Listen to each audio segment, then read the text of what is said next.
Hello everyone. Constitution का part 1 हम complete कर चुके हैं, जिसमें हमने पढ़ा था कि इंडिया की टेरिटरी क्या होगी। इस लेक्चर में हम कवर करेंगे पार्ट 2 ऑफ द कॉन्स्टिट्यूशन, जो हमें बताता है कि उस टेरिटरी में रहने वाले लोग कौन होंगे, यानी कि इंडिया का सिटीजन कौन होगा। सबसे पहले कुछ बेसिक कॉन्सेप्ट सिटीजनशिप के बारे में। Like any other modern state, India has two kinds of people, citizen and aliens. यानी कि किसी भी और मॉडर्न स्टेट की तरह इंडिया में भी दो तरह के लोग होते हैं। एक होते हैं सिटीजन्स, जो इंडिया के नागरिक हैं, और दूसरे होते हैं एलियंस, जो इंडिया के नागरिक नहीं है, किसी बाहर देश के नागरिक हैं और इंडिया में मौजूद हैं। Citizens are full members of Indian state and owe allegiance to it. They enjoy all civil and political rights. यानी कि जो सिटीजन्स होंगे वो फुल मेंबर्स होंगे इंडियन स्टेट के, और उनके पास सारे के सारे सिविल्स एंड पॉलिटिकल राइट्स होंगे। Aliens on the other hand are citizens of some other state. Aliens जो है किसी और स्टेट के सिटीजन्स है, hence do not enjoy all the civil and political rights. इसलिए उनको इंडिया में सारे के सारे सिविल राइट्स और पॉलिटिकल राइट्स नहीं मिलते। They are two categories. और एलियंस जो है दो कैटेगरी के होते हैं। एक होते हैं हमारे फ्रेंडली एलियंस और एक होते हैं एनिमी एलियंस। अब फ्रेंडली एलियंस क्या है? फ्रेंडली एलियन वो हैं जो किसी और देश के नागरिक है और जिसके साथ हमारा कोई युद्ध नहीं चल रहा हो। एनिमी एलियन उस कंट्री के एलियंस होते हैं जिसके साथ हम ऑफिशियली युद्ध पे हैं। ध्यान रखना, ऑफिशियली युद्ध पे हैं, यानी कि जिस कंट्री से हमारा युद्ध हो रहा है, जिस कंट्री से हमारी वॉर हो रही है, उस कंट्री का अगर कोई सिटीजन होगा तो वो होगा एनिमी एलियन। उसके अलावा बाकी और किसी भी देश का सिटीजन होगा तो वो होगा friendly alien.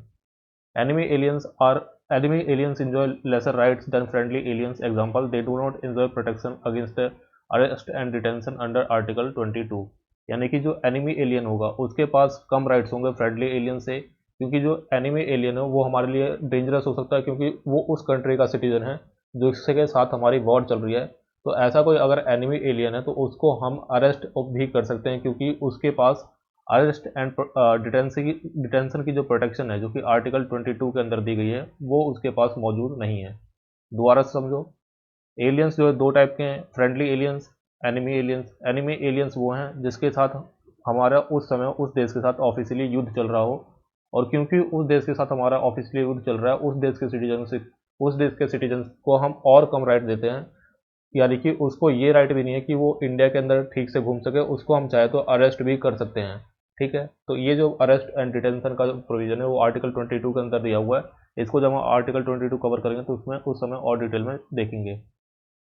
In India both citizen by birth as well as naturalized citizen are eligible for the post of president या office of president, while in USA only a citizen by birth and not naturalized citizen is eligible for the office of president. यानी कि India में जो citizen हैं, अगर वो by birth citizen है या फिर बाय नेचुरलाइज सिटीजन है, यानी कि बाद में उसने सिटीजनशिप ली है, दोनों तरह के सिटीजन जो है इंडिया के प्रेसिडेंट बनने के लिए एलिजिबल हैं। दोनों तरह के सिटीजन इंडिया का प्रेसिडेंट बन सकते हैं। लेकिन यूएसए में ऐसा नहीं है। यूएसए में सिर्फ वही प्रेसिडेंट बन सकता है जो वहाँ का सिटीजन हो बाय बर्थ, यानी कि जिसका जन्म यूएसए में हुआ है। अगर कोई नेचुरलाइज सिटीजन है वो वहाँ का प्रेसिडेंट नहीं बन सकता। जैसे मान लीजिए अभी माइक्रोसॉफ्ट के सीईओ हैं सत्य नाडेला, या फिर गूगल के जो सीईओ हैं सुंदर पिचाई, ये सब जो है वहाँ के सिटीजन बन चुके हैं, वहाँ का नेचुरलाइज सिटीजन बन चुके हैं। लेकिन अगर वो चाहें कि वहाँ का प्रेसिडेंट बन पाए तो वो नहीं बन पाएंगे, क्योंकि उन्होंने वहाँ बर्थ नहीं लिया है, वो वहाँ के नेचुरलाइज सिटीजन है। लेकिन इंडिया में ऐसा कोई कॉन्सेप्ट नहीं है। इंडिया में नेचुरलाइज सिटीजन और सिटीजन बाय बर्थ दोनों के इक्वल राइट्स है। दोनों जो हैं प्रेसिडेंट बन सकते हैं, और बाकी जो राइट्स होंगे सभी को इक्वली मिलेंगे। अब बात कर लेते हैं कॉन्स्टिट्यूशनल प्रोविजंस की। तो देखो, इंडिया के अंदर जो कॉन्स्टिट्यूशन है उसके अंदर जो सिटीजनशिप का पार्ट है वो आर्टिकल 5 से लेकर आर्टिकल 11 के बीच में डिफाइन किया गया। आर्टिकल 1 टू आर्टिकल 4 हमारा टेरिटरी के बारे में था। आर्टिकल 5 टू आर्टिकल 11 जो है पार्ट 2 हमारा सिटीजनशिप के बारे में है। लेकिन इंडिया का सिटीजनशिप के जो प्रोविजन है, जो पार्ट कॉन्स्टिट्यूशन में मेंशन है, वो सिर्फ हमें इतना बताते हैं कि 26 जनवरी 1950 यानी कि 26 जनवरी 1950 को कौन सिटीजन है और कौन सिटीजन नहीं है। इसके अलावा डिटेल प्रोविजंस जो हैं वो कॉन्स्टिट्यूशन के अंदर मेंशन नहीं है सिटीजनशिप के रिगार्डिंग। तो it only identify the person who became citizen of India at its commencement, यानी कि इस संविधान के कमेंसमेंट के दिन। कमेंसमेंट कब हुआ था? 26 जनवरी 1950। इनैक्टमेंट कब हुआ था? 26 नवंबर 1949। तो इस कॉन्स्टिट्यूशन के कमेंसमेंट के दिन कौन कौन से लोग इंडिया के सिटीजन हैं वो बताता है ये कॉन्स्टिट्यूशन के provisions. It contains neither any permanent nor any elaborate provision in this regard. इस कॉन्स्टिट्यूशन के अंदर कोई भी परमानेंट और इलेबोरेट प्रोविजन मेंशन नहीं है। It does not deal with the problem of acquisition और लॉस ऑफ सिटीजनशिप। यानी कि किस तरह से कोई व्यक्ति जो है इंडिया की सिटीजन एक्वायर कर सकता है और किस तरह से उसकी सिटीजनशिप जो उसका लॉस हो सकता है, ये सारे जो प्रोविजंस हैं वो इसके अंदर नहीं दिए गए हैं। The it empowers the parliament to enact a law to provide for such matters and any other matter relating to citizenship, यानी कि ये पार्लियामेंट को पावर देता है कि आप जो है एक्विजिशन के रिगार्डिंग, लॉस के रिगार्डिंग या फिर किसी और सिटीजनशिप के एस्पेक्ट के रिगार्डिंग लॉ बना सकते हो और उसके अकॉर्डिंग जो है इंडिया की सिटीजनशिप चलेगी। तो आप ये बेसिक समझ लो कि इंडिया का जो कॉन्स्टिट्यूशन है वो सिर्फ ये बताता है कि 26 जनवरी 1950 को कौन कौन सिटीजन होगा। इसके अलावा जो परमानेंट और इलेबोरेट प्रोविजंस है सिटीजनशिप के रिगार्डिंग वो पार्लियामेंट के द्वारा बनाए जाएंगे और इसी के अंडर पार्लियामेंट ने एक्ट बनाया सिटीजनशिप एक्ट 1955। उसी के अंदर जो सारे प्रोविजन सिटीजनशिप के रिगार्डिंग वो मेंशन किए हुए हैं। तो उस एक्ट को हम इस लेक्चर के बाद कवर करेंगे, तो वो आपको ध्यान में रखना है। अब आ जाते हैं हम कॉन्स्टिट्यूशन के आर्टिकल्स के ऊपर। सबसे पहले आर्टिकल है हमारा आर्टिकल नंबर 5।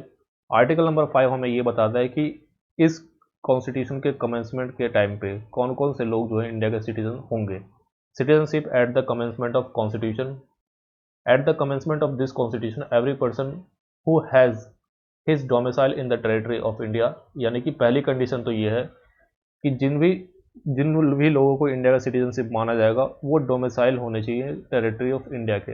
अब यहाँ पे डोमिसाइल जो वर्ड है इसका मतलब आपको समझना है। डोमिसाइल का जो मीनिंग होता है उसका मतलब होता है परमानेंट होम, यानी कि ऐसे लोग जिनका परमानेंट घर जो है वो इंडिया में है। अब डोमिसाइल का एक थोड़ा सा कन्फ्यूजन है स्टूडेंट्स के मन में। अगर कॉन्स्टिट्यूशन के हिसाब से देखें तो जो डोमिसाइल होता है वो सिर्फ इंडिया का हो सकता है, किसी भी स्टेट का नहीं हो सकता। लेकिन अगर आप जनरल लैंग्वेज में देखा हो तो डोमिसाइल लोग यूज़ करते हैं कि आप दिल्ली के डोमिसाइल हो, आप यूपी के डोमिसाइल हो, आप एमपी के डोमिसाइल हो, आप हरियाणा के डोमिसाइल हो, बिहार के डोमिसाइल हो।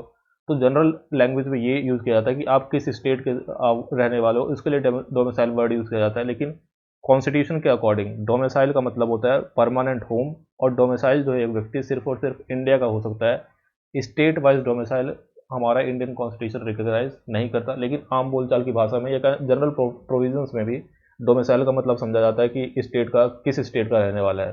तो ये आपको एक क्लियरिटी रखनी है इसके बीच में। तो पहली कंडीशन तो ये है कि वो पर्सन जो है इंडिया का डोमिसाइल होना चाहिए, और इसके अलावा इन तीनों में से कोई एक कंडीशन जो है वो सेटिस्फाई करना होना चाहिए। क्या? Who was born in territory of India, या तो वो उसका जन्म जो है टेरिटरी ऑफ इंडिया में हुआ हो। Either of whose parents was born in the territory of India, उसके पेरेंट्स का जन्म इंडिया की टेरिटरी में हुआ हो। Who has been ordinarily resident in the territory of India for not less than 5 years immediately preceding to such commencement, यानी कि इस संविधान के बनने के 5 साल पहले से अगर वो देश में रह रहा है तो वो भी इंडिया का सिटीजन होगा। तो यहाँ पे इसको ध्यान से समझो कि यहाँ पे मैंने क्लियर लैंग्वेज में, थोड़ी इजी लैंग्वेज में इसको लिख दिया है। A person who has his domicile in India and also fulfil any of the 3 condition, यानी कि एक पर्सन जो इंडिया का डोमिसाइल है और इन तीनों में से एक कंडीशन पूरी करता हो, या तो वो इंडिया में उसका जन्म हुआ हो, या उसके पेरेंट्स का जन्म इंडिया में हुआ, या फिर 5 साल से इंडिया में रह रहा हो, तो वो इंडिया का सिटीजन होगा। तो ये जो क्लियर कंडीशन है वो आर्टिकल 5 के अंदर मेंशन की हुई है। नेक्स्ट आएगा आर्टिकल 6। आर्टिकल 6 क्या बोलता है कि आर्टिकल 5 में ये बात तो होगी कि इंडिया का सिटीजन कौन होगा, तो उस समय जो इंडिया में रह रहे होंगे वो इंडिया के सिटीजन होंगे। लेकिन आपको पता है जब हमारा देश आज़ाद हुआ, इंडिपेंडेंस हमें मिली, ठीक उसी दिन हमारे देश के 2 टुकड़े हो गए, या क्या 2 पार्टीशन हो गया। यानी कि 15 अगस्त 1947 को ही हमारे देश का पार्टीशन हो गया। अब पार्टीशन के बाद बहुत सारे जो लोग हैं वो पाकिस्तान से इंडिया में अप्रोक्सीमेटली आप देखोगे तो 2 करोड़ लोग जो हैं उन्होंने माइग्रेशन किया था। यानी कि 2 करोड़ लोग ऐसे थे जो इंडिया से पाकिस्तान गए या पाकिस्तान से इंडिया है। और उसमें देखो तो आराम से बहुत सारी अलग अलग जो फिगर्स हैं उसके अकॉर्डिंग 10 से लेकर 20 लाख जो लोग हैं उनकी डेथ हुई थी। India was born amongst the greatest chaos of the humanity. अगर आप बहुत सारी पिक्चर्स आप देखोगे उसमें एक सीन दिखाया जाता है कि एक बच्चा रो रहा है, चारों तरफ जो एक तरह से केओस बचा हुआ है, दंगे चल रहे हैं, और बीच में एक बच्चे का बर्थ होता है। तो वो बच्चे का बर्थ इसी बात को सिम्बलाइज करता है कि पार्टीशन पूरा केओस मचा हुआ था और उस केओस के बीच में इंडिया को इंडिपेंडेंस मिलती है। तो उस इंडिपेंडेंस के बाद जो पार्टीशन हुआ है, पार्टीशन से बहुत सारे लोग पाकिस्तान से इंडिया आए हैं। वो जो पाकिस्तान से इंडिया आए हुए लोग हैं उनके सिटीजनशिप के बारे में बात करता है आर्टिकल नंबर 6। अब देखो यहाँ पे जो जो हमारा कॉन्स्टिट्यूशन के अंदर जो प्रोविज़न मेंशन किया हो, जो आर्टिकल मेंशन किया हो, इसकी लैंग्वेज थोड़ी सी टफ है। तो पहले हम बेसिक प्रोविज़न समझ लेते हैं ईजी लैंग्वेज में, उसके बाद हम कॉन्स्टिट्यूशन की लैंग्वेज पे आएंगे। देखो आर्टिकल 6 बोलता है a person who migrated to India from Pakistan became an India citizen of if he if he or either of his parents or any his grandparents was born in undivided India and also fulfilled any of the two condition। अब इसको थोड़ा ध्यान से समझो, basic समझाता हूँ पहले आपको।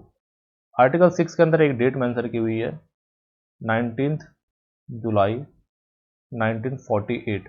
ठीक है, ये डेट क्यों है? क्योंकि ये डेट बात करती है, इस डेट को एक सिस्टम लागू है जिसको बोलते हैं परमिट सिस्टम।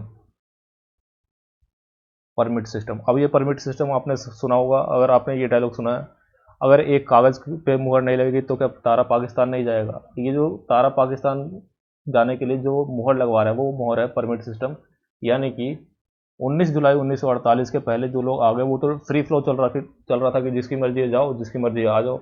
लेकिन 19 जुलाई 1948 के बाद अगर किसी को पाकिस्तान से इंडिया में आना है तो उसको परमिट लेना होगा। तो इस डेट को इसलिए इस आर्टिकल के अंदर मेंशन किया हुआ है कि दो तरह के लोग हो गए, एक तो वो जो 19 जुलाई 1948 के पहले आ गए और एक वो जो 19 जुलाई 1948 के बाद में इंडिया में आएंगे।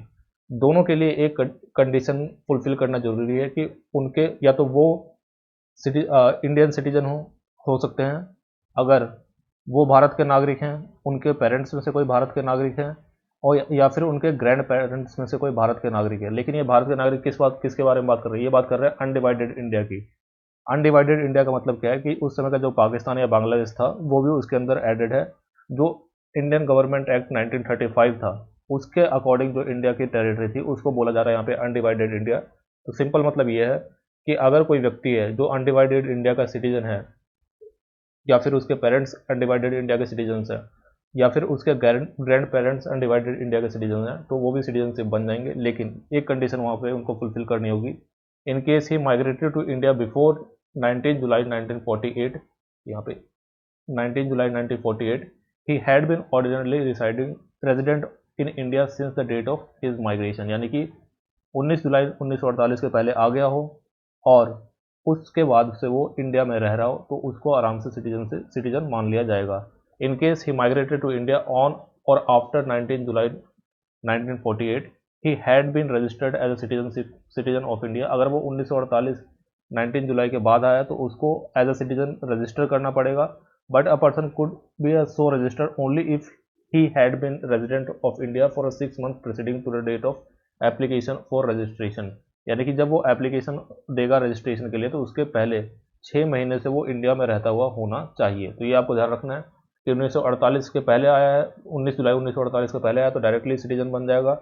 19 जुलाई 1948 के बाद आया तो उसको रजिस्ट्रेशन करना होगा और रजिस्ट्रेशन करने के पहले उसको 6 महीने इंडिया का जो सिटीजन है वो रहना पड़ेगा, इंडिया में उसको रहना पड़ेगा। अब देखो इन्हीं प्रोविजंस को हम आर्टिकल 6 की लैंग्वेज में देखते हैं। Right of citizenship of certain person who have migrated to India from Pakistan notwithstanding anything in article 5। यहाँ पे जहाँ पे भी वर्ड आपको ये दिखाई दे notwithstanding, इसका मतलब क्या है? यहाँ पे जैसे लिखा हुआ है notwithstanding anything in article 5, यानी कि आर्टिकल 5 में जो भी लिखा हुआ है उससे इस आर्टिकल पे कोई फर्क नहीं पड़ेगा। A person who has migrated to the territory of India from the territory of not included in Pakistan shall be deemed to a citizen of India at the commencement of this constitution if। यानी कि ऐसा कोई व्यक्ति है जो कि India में आया है, कहाँ से? पाकिस्तान से, तो उसको सिटीजन माना जाएगा इफ़ ही और आइदर ऑफ हिज पेरेंट्स, वो या उसके पेरेंट्स या उसके ग्रैंड पेरेंट्स। एक बात ध्यान रखना, आर्टिकल 5 के अंदर ग्रैंड पेरेंट्स की बात नहीं की गई है। आर्टिकल 5 आप देखेंगे तो उसमें दो ही चीज़ें बोली गई है, या तो वो रहता हो या उसके पेरेंट्स रहते हो। यहाँ पे देख सकते हैं हु वॉज बॉर्न और हुज पेरेंट्स, यहाँ पे ग्रैंड पेरेंट्स की बात नहीं की गई है। लेकिन आर्टिकल 6 में यहाँ पे या तो वो रहता हो या उसके पेरेंट्स रहते हो या उसके ग्रैंड पेरेंट्स रहते हो। Was born in India as defined in the government of India act 1935 as originally enacted. यानी कि जो गवर्नमेंट ऑफ इंडिया एक्ट 1935 का मतलब क्या है? जो अनडिवाइडेड इंडिया की यहाँ पे बात हो रही है। In case where such person has so migrated before 19th day of July 1948, he has been ordinarily resident in territory of India since the date of migration। यानी कि 19 जुलाई 1948 से पहले आ गया हो तो डायरेक्ट सिटीजन बन जाएगा। In case where such person has so migrated on or after 19th day of July 1948, he has been registered as a citizen of India by an officer appointed on behalf of the government of the Dominion of India or on application made by him thereof to such officer before commencement of this constitution। In the form of manner prescribed by the government, यानी कि उसको एक application देनी पड़ेगी, register करना पड़ेगा, उसके बाद वो सिटीजन बन पाएगा। Provided that no person shall be so registered unless he has been registered in the territory of India for at least 6 months immediately preceding to the date of his application. यानी जब भी वो एप्लीकेशन देगा, register करने जाएगा, उनसे उससे पूछा जाएगा क्या तुम पिछले 6 महीने से इंडिया में रह रहे हो। अगर वो 6 महीने से इंडिया में रह रहा होगा तो उसको रजिस्टर कर लिया जाएगा। अगर 6 महीने से इंडिया में से कम समय में रह रहा हो तो उसको बोला जाएगा पहले आप 6 महीने रहो, उसके बाद ही आपको रजिस्टर किया जाएगा। तो ये जो हमारा प्रोविज़न है वो आर्टिकल 6 है, जो कि पाकिस्तान से आए हुए लोगों के बारे में बात करता है। नेक्स्ट हमारा आर्टिकल नंबर 7। आर्टिकल नंबर 7 बात करता है rights of citizenship of certain migrants to Pakistan. यानी कि अब देखो, आर्टिकल 5 में ये बात हो रही थी कि जो इंडिया के लोग हैं उनकी सिटीजनशिप के बारे में। आर्टिकल 6 में ये बात हो रही थी कि जो पाकिस्तान से इंडिया आए हैं। अब कुछ लोग ऐसे थे, जब उन्होंने सुना कि भाई पाकिस्तान बन रहा है, रिलीजन के बेसिस पे बन रहा है, वहाँ पे इस्लामिक कंट्री हो गया, तो बहुत से लोग जो हैं इंडिया से पाकिस्तान गए। अब पाकिस्तान जाके देखा उन्होंने, तो उन्होंने देखा तो यहाँ तो इंडिया से भी ज़्यादा बुरा हाल है। तो बहुत से लोग ऐसे थे जो इंडिया से पाकिस्तान गए और कुछ ही समय बाद पाकिस्तान से वापस इंडिया गए। तो आर्टिकल 7 उन्हीं लोगों के बारे में बात कर रहा है जो इंडिया से पहले पाकिस्तान गए और पाकिस्तान से फिर वापस इंडिया आ गए। तो यहाँ पे आप देख सकते हैं, ईजी लैंग्वेज में पहले इसको देख लेते हैं। A person who migrated to Pakistan from India after 1 March 1947 but later returned to India for resettlement could become an Indian citizen. For this, he had to be resident of in India for 6 months preceding the date of his application for registration। यानी कि कोई ऐसा व्यक्ति है जो 1 मार्च 1947 के बाद India से पाकिस्तान गया हो, लेकिन उसके बाद फिर वापस आ गया हो, तो वो भी इंडिया का सिटीजन हो सकता है। और उसको भी क्या करना पड़ेगा, उसको भी जैसे लास्ट आर्टिकल में हमने देखा था कि 6 महीने उसको रहना पड़ेगा और फिर इसको एक एप्लीकेशन देना पड़ेगा, रजिस्ट्रेशन करना पड़ेगा। तो इसको भी सेम उसी तरह से 6 महीने इंडिया के अंदर रहना पड़ेगा, उसके बाद फिर रजिस्ट्रेशन देगा। तो ऐसा कोई व्यक्ति है जो इंडिया से पाकिस्तान गया और पाकिस्तान से फिर वापस इंडिया आ गया, तो उसको भी सिटीजनशिप जो है दी जाएगी। तो यहाँ पे आप देख सकते हैं कॉन्स्टिट्यूशन की लैंग्वेज है, rights of citizenship of certain migrants to Pakistan not standing anything in article 5 and article 6। यानी कि आर्टिकल 5 और आर्टिकल 6 में जो मेंशन किया हुआ है उससे इस आर्टिकल पे कोई फर्क नहीं पड़ेगा। अ person who has after the first day of March 1947, 1 मार्च 1947 के बाद migrated from the territory of India to the territory of now included in Pakistan shall not be deemed to a citizen of India। यानी कि 1 मार्च 1947 के बाद जो India से पाकिस्तान चला गया उसको इंडिया का सिटीजन नहीं माना जाएगा। पहले तो ये बात क्लियर कर दी गई है। प्रोवाइडेड डेट का मतलब क्या है, ये प्रोवाइजो क्लॉज है।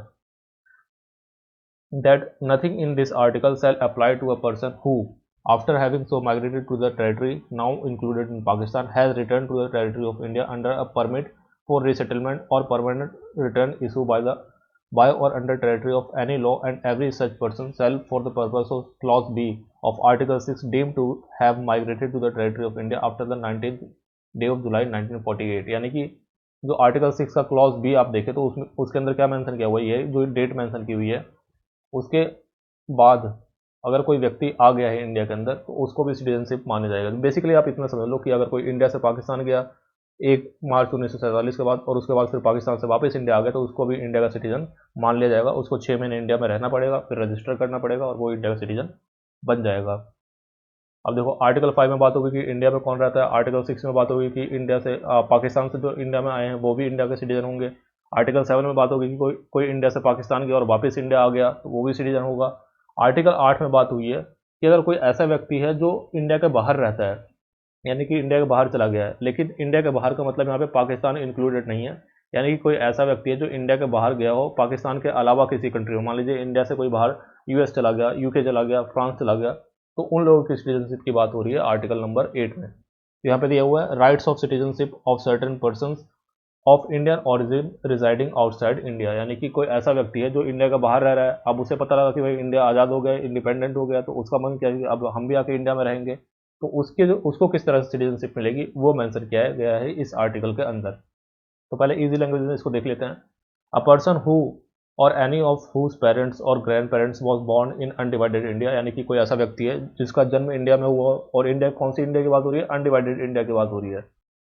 ऐसा कोई व्यक्ति जिसका जन्म इंडिया में हुआ हो, या उसके पेरेंट्स का जन्म इंडिया में हुआ हो, या फिर उसके ग्रैंड पेरेंट्स का जन्म इंडिया में हुआ हो, but who is ordinarily residing outside India shall become Indian citizen if he has been registered as a citizen of India bye diplomatic or consular representative of India.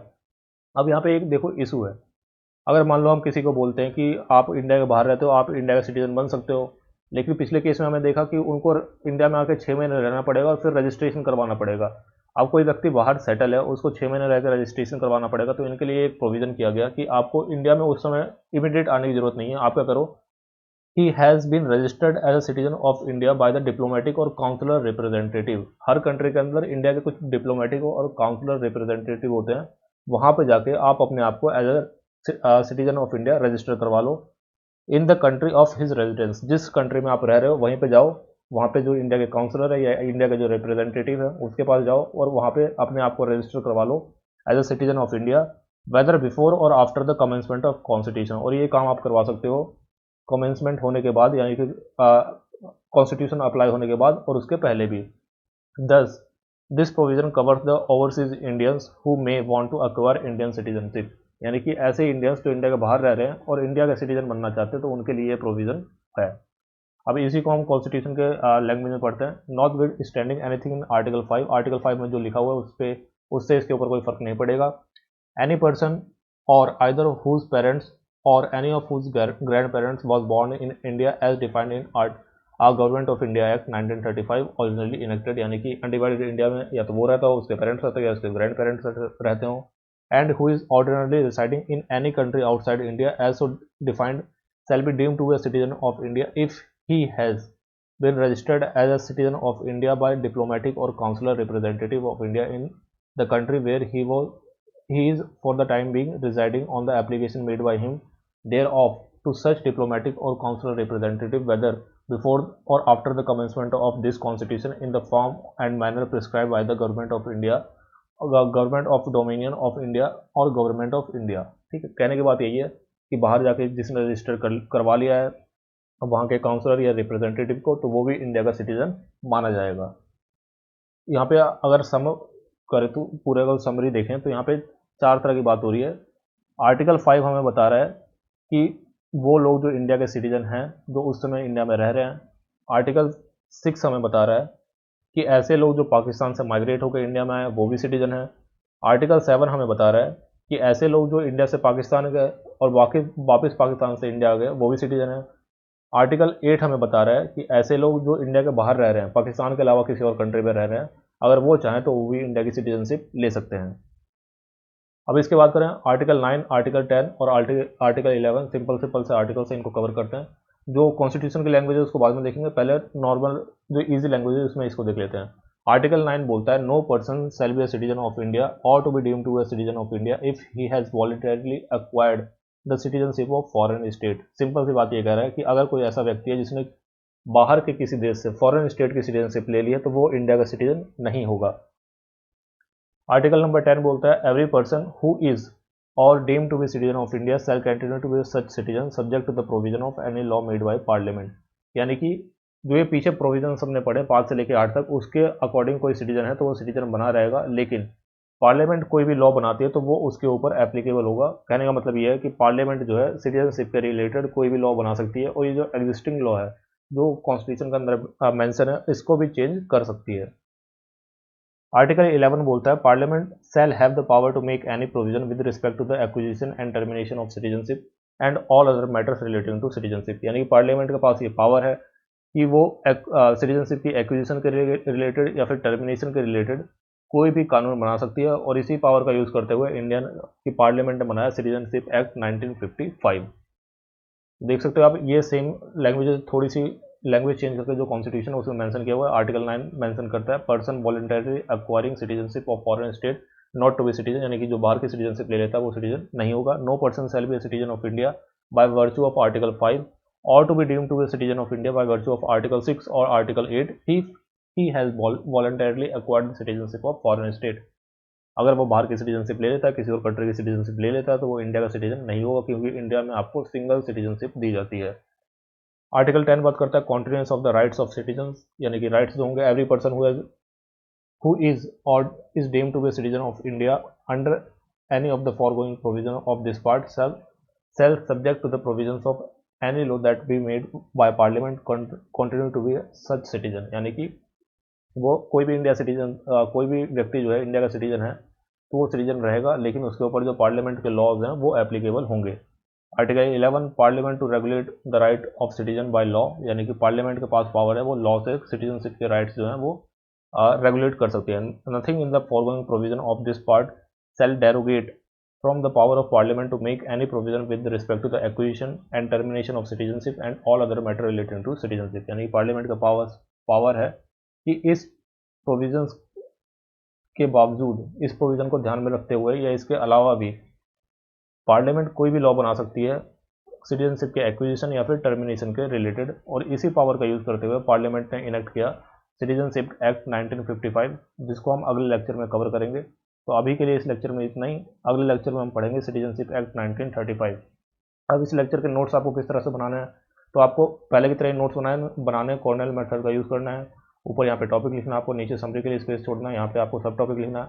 और सब topic में आपको articles mention कर लेना है, जैसे article number 5 आपने mention किया, आर्टिकल नंबर 6, आर्टिकल 7, आर्टिकल 8, इस तरह से मेंशन किया। उसको जो की पॉइंट्स है, जैसे मान लीजिए आर्टिकल 5 के अंदर आपको 4 की पॉइंट्स याद रखने, तो चारों को यहाँ पे एक एक वर्ड में, मैक्सिमम एक सेंटेंस में उसको यहाँ पे मेंशन कर लें।